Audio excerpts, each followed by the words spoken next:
Go far, far away. The Jeep year-end blockbuster sales event. Well-qualified current lessees of competitive vehicles get a low-mileage lease on the 2015 Grand Cherokee Laredo 4x4 for $279 a month. Happy holidays from Good Morning Washington.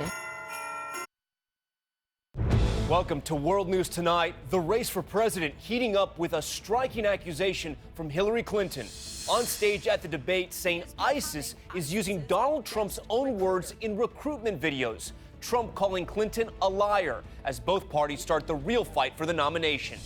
Bomb scare. The passenger plane bound for Paris making an emergency landing. The suspicious device investigators found on board. Bear attack. The Boy Scouts and their ferocious encounter in the woods. Their troop leader attacked by the wild animal. How they put their survival skills to the test. Lotto fix. The industry insider convicted in a high-tech scheme to rig the game. The investigation now reaching more than 30 states. Is your state on the list? And gift card confidential. They're one of the most popular holiday presents. How you can turn them in for cash and even make a profit. This is ABC World News Tonight. And good evening. Thanks for joining us on this Sunday. I'm Tom Yamas, and we begin tonight with the presidential race. The Democrats facing off on that debate stage in New Hampshire, battling one another. Hillary Clinton drawing the most fire over what she said about Donald Trump helping ISIS recruit terrorists. Tonight, Trump firing back. ABC's Cecilia Vega in New Hampshire tonight. There were 3 candidates on that stage and 1 elephant in that room. Yes, I apologize. Bernie Sanders apologizing for his campaign's breach of Hillary Clinton's private voter database. 2 more staffers suspended overnight.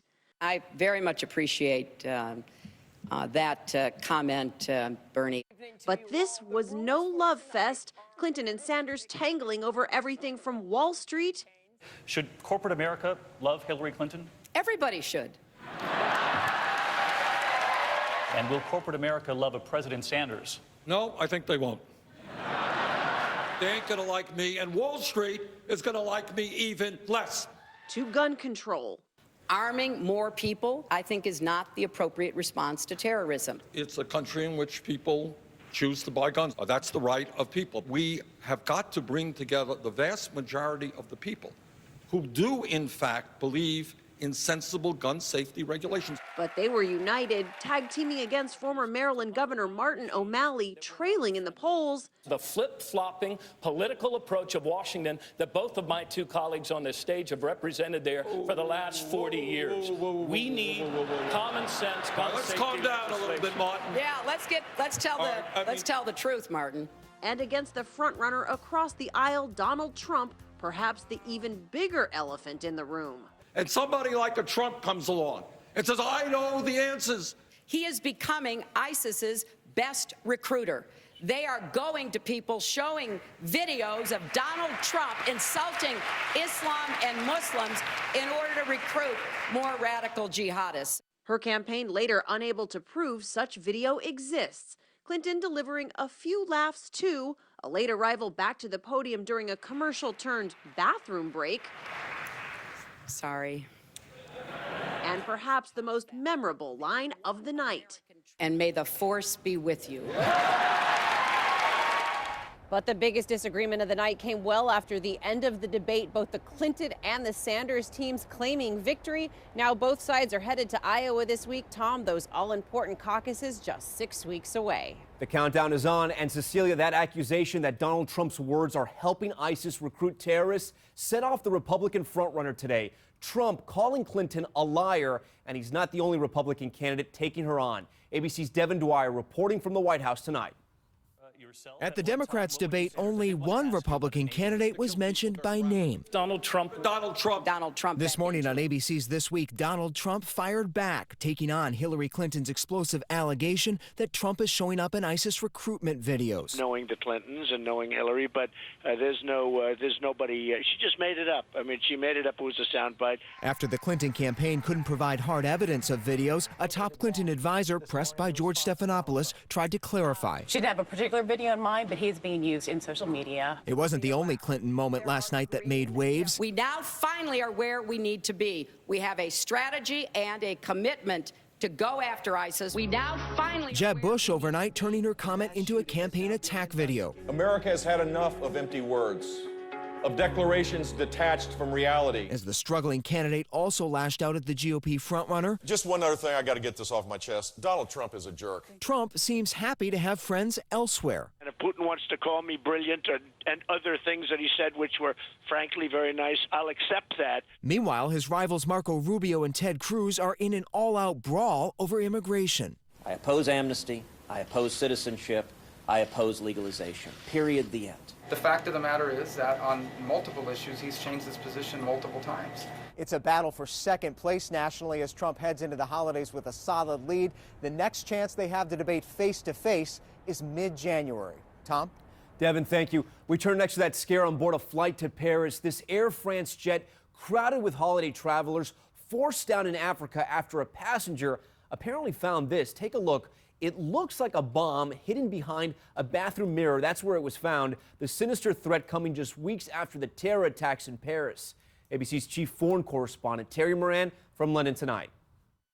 This morning, the stranded Air France plane sat on the tarmac in Kenya, a sign of how successful this hoax was. A Boeing 777 carrying 473 passengers and crew. It was en route overnight to Paris from Mauritius. A passenger discovered a suspicious object in the lavatory and the plane diverted for Mombasa. There was no panic. Passengers were told there was a technical problem. Like something wrong in the toilet, it could be like a bomb, something like this. According to Kenyan media, this is it. A sinister-looking construction with a timer on top. When the plane landed safely, passengers were evacuated by emergency slides. 6 were detained for questioning. But investigators quickly determined it was all just a false alarm. The thing was just cardboard, paper, and a clock, said Air France's president. The object in question was not capable of causing an explosion, he said. U.S. government analysis of the device concluded it was obviously meant to look like a bomb. Perhaps this was a test run for terrorists, looking to see if they can find weak spots in a security system. Air France has been the target of 4 bomb alerts in the past 15 days, 3 of them on flights in the U.S. After the Paris attacks, the French are on edge, and whoever this hoaxer is clearly knew it. Tom? Terry Moran from London tonight. Terry, thank you. Back here now to California, the family of the San Bernardino killers returning to their townhome. Saeed Farouk's mother, brother, and brother-in-law clearing out the rented home where Farouk and his wife plotted their attack, loading their possessions into a U-Haul truck. Then the landlord sealed up the door again, now bearing an American flag. That attack in California putting people on edge all across the country. So when gunfire rang out at a crowded mall in Wisconsin this weekend, shoppers ran for their lives. ABC's Philip Mena in Madison tonight on what set the chaos in motion.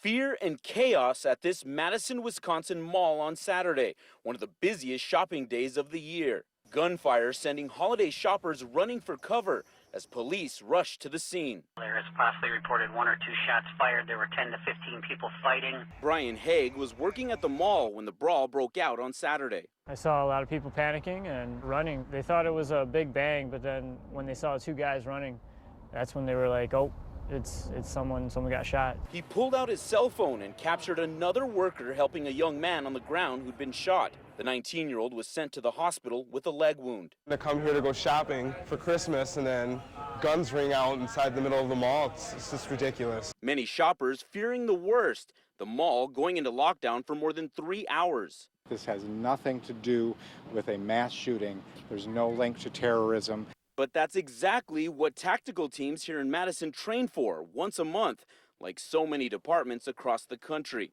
long before that deadly attack in San Bernardino. Police here are still investigating this weekend shooting, but the mall is now back open for what will be a very busy week for holiday shopping. Tom? Philip, thank you. And from Dallas tonight, a deadly highway accident involving a Greyhound bus.